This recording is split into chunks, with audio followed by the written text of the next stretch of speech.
Nasa linya na po natin ang isa sa ating panauhin para sa araw na ito. Alamin natin, dahil umiinit na ng umiinit itong Eleksyon. usapin ng eleksyon. Kumusta ba ang kanilang monitoring, ang kanilang pagbabantay? Mahalaga yung ating seguridad at peace and order sa buong bansa. Nasa linya po natin, walang iba kundi ang tagapagsalita ng Philippine National Police, si Police Brigadier General Jean Fajardo. Good morning, General Fajardo, ma'am.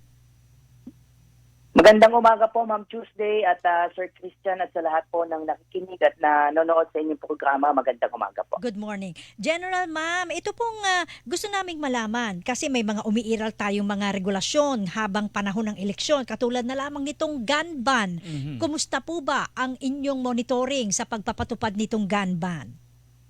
Yes, ma'am. Tama po kayo. Tuloy-tuloy po yung ginagawa po nating pagpapatupad po ng gun ban and as of March 7 po sa report po ng ating National Election Monitoring Action Center ay umabot na po sa ating Election Monitoring Center po ay nasa 24 na po yung naitala po natin ng mga suspected election-related incidents at ang validated po dyan na confirm po na election-related po ay nasa 11 samantalang 11 din po yung confirm po na non-election incident naman po at yung dalawa po ay ongoing po ang validation to confirm po whether or not ito pong dalawang insidente po na ito ay makukonsider pong election-related incident.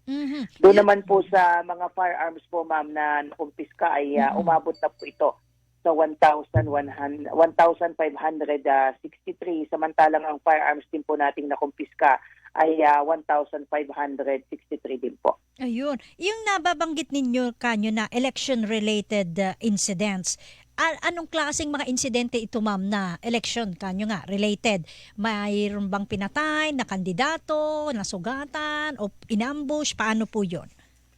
Yes po, ma'am. Dito po sa validated po natin ay ang classification po natin diyan, ma'am, ay out of the 11 po ay yung shampoo dyan ay considered po natin ng mga violent incidents involving shooting incident, may mga stabbing incident po. At yung dalawa naman pong non-violent incident po ay particularly doon po sa Region 6 involves malicious mischief at grave threat po. Ayun. Oo. General, last I think Monday nagkaroon ng security briefing ang COMELEC and PNP and it was mentioned na by this week ilalabas yung updated na listahan ng areas of concern. Meron na ba tayong update doon, General?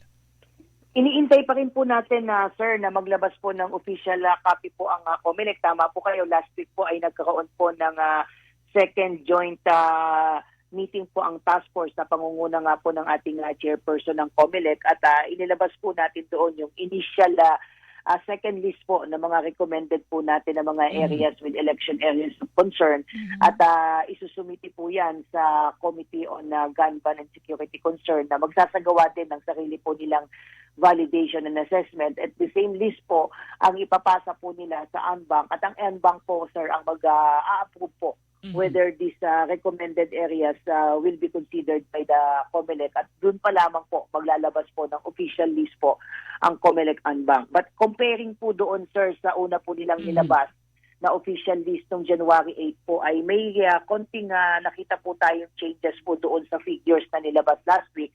But antayin po natin, sir, ang COMELEC na maglabas ng official list po. Pero ma'am, nadagdagan ba?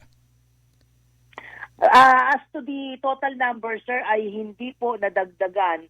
However, nagkaroon po ng changes kasi may mga areas po na nasa yellow category before, orange category before ay nalipat po sa yellow category po. So ganun yung changes na nangyari, ano? Yes po, ma'am. Yes po. Ma'am, nabanggit nyo kanina yung firearms na nakuha ninyo about 1,563 and another set na confiscated. Ito po ba ay dahil doon sa paglabag sa gun ban o doon sa parang mayroon kayong campaign against loose firearms? Doon ma'am sa 1,563 na nabanggit ko po kanina ay 134 po dyan ay nakuha po sa checkpoint. But ang bulk po ng mga baril na nakuha ay doon po sa ating mga police operations. Kasama na po dyan yung mga anti-illegal drugs operation, yung mga bypass involving firearms, yung mga police response po natin and other law enforcement operations. So sama-sama na po yan, ma'am. Yan, oo. At parang mayroon akong narinig na mayroon kayong revitalized katok laban sa loose firearms. Kasama na rin dito yun, ma'am. Hindi pa po kasama yan, ma'am. Yan po yung mga tinatawag po natin na mga nag-surrender at deposited po na mga baril na nag-expire na po yung mga license to own and possess firearms, pati po yung mga registration po ng mga baril nila. So separate pa po yung efforts po natin to account for loose firearms, particularly those po na nag-expire na po yung LTAP at firearms. Yan po yung nabanggit niyo po na revitalize katok po. Pero ma'am, speaking of plan na katok, ano talaga yung napagkasundoan between PNP and COMELEC? Ito ba talaga yung pansamantalang sususpendin o talagang tuloy? Pero meron lang mga changes sa operasyon?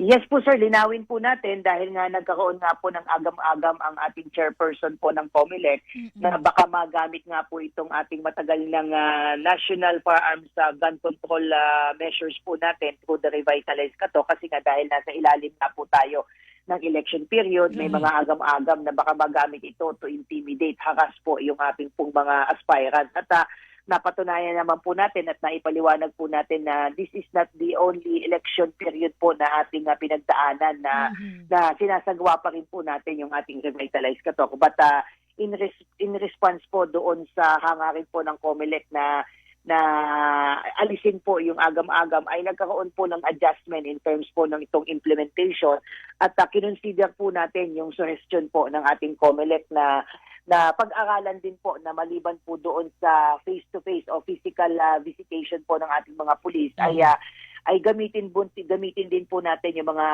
courier po natin or through email and other means po para ma-inform po yung ating mga firearms holders na nagpaso na po yung kanilang LTAP at yung kanilang mga firearms registration. At ito naman po ang ginawa po ng PNP. Para hindi yung physical presence ba? Kasi pagka may human-to-human contact, parang mapagdududahan yung ilan. Hindi naman natin sinasabing lahat ng kanilang ginagawang ganun may pagdududa. Pero mainam nga din na gamitin yung ibang tool para sila ay maimpormahan yung mga gun owner na expired na yung lisensya. So tama rin naman, General Fajardo, ma'am. And isa pa, ma'am, yung mga private security personnel under ng SOSYA, pagkakaalam namin, na magpapagamit daw bilang mga security o bodyguards ng mga kandidato nang walang pahintulot ng COMELEC, ang pinakamabigat na parusa dyan, pag napatunayan, mababawian sila ng lisensya. So, paano po yung monitoring nyo sa mga ganitong mga private security personnel?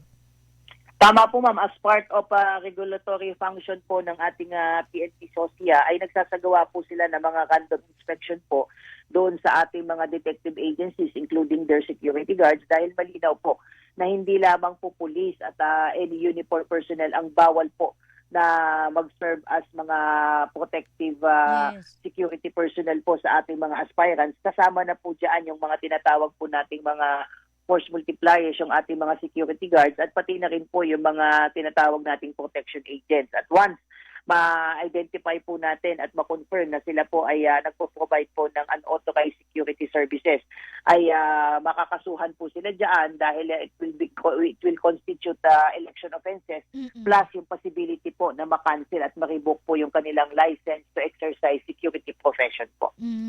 Para kasing lalabas, private armed group sila. Tama po, ma'am. Tama po. Alright. May isa pa kaming concern, Ma'am Jean, nabalitaan namin itong nakalipas na isang linggo. Tutulong daw ang Philippine National Police sa pagmamonitor doon sa epektibong pagpapatupad ng MSRP sa karne ng baboy. Ano po ba ang magiging papel nyo rito sa kampanya ito o programa ng Department of Agriculture?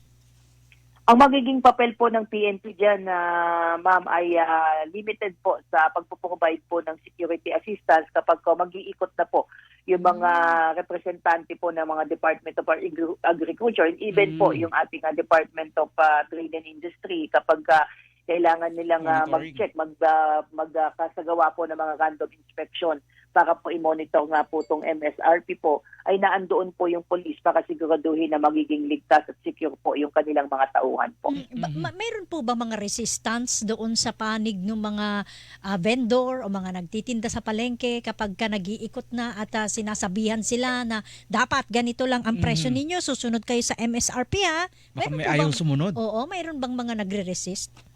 May mga instances po na talagang meron po tayong mga nagtitinda po ng mga ganyang mga produkto po ay talagang mainit yung pagpapaliwanag na hindi namin alam o kaya mataas yung presyo na pinagkuhanan namin, hindi namin po pwedeng ibaba. And that's precisely the reason po kung bakit nandun po yung mga tauhan po natin para mag-assist, para maiwasan po na anumang kaguluhan. Let's say kung magkakaroon po ng tension between yung miyembro po ng DTI at pati po yung DA. At malaking bagay po pag makikita po nila yung mga kapulisan po ay medyo nadi-diffuse po natin yung mga tension. At normally, hindi wala pa naman po humantong na talaga nagkakaroon ng sakitan based sa ating experience. Ay yun po, yung naririnig nating normal na nire-reason po ng ating mga nagtitinda na mataas yung kuha nila kaya hindi sila makasunod. Pero just the same, ay hindi naman po pwedeng tanggapin po yun dahil may umiiral nga po tayo na mga dapat na presyo, yung mga suggested retail price po natin. Dun sa bigas sa General, meron din MSRP. At ginagawa rin ba to ng PNP at sumasama sa DA at DTI? Yes po sir, sumasama po tayo sa kanilang mga inspection at pag-iikot po. Once na humingi po sila ng security assistance po, ay readily ay nagpo-provide po tayo. At normally, may prior coordination pong ginagawa po yung ating mga concerned government agencies para po readily available po yung mga pulis po natin pag nag-ikot po sila. Ayun. With that, General Fajardo, ma'am, nagpapasalamat po kami sa oras na ibinigay niyo sa amin. Sa susunod po ulit, ma'am, wag po kayo madadala. Maraming salamat po, Ma'am Tuesday at Sir Christian. Magandang umaga po. Good morning po. Mga kapuso, nakausap po natin si Police Brigadier General Jean Fajardo, ang tagapagsalita po ng Philippine National Police. Babalik po kami. Hilingan, walang pinopro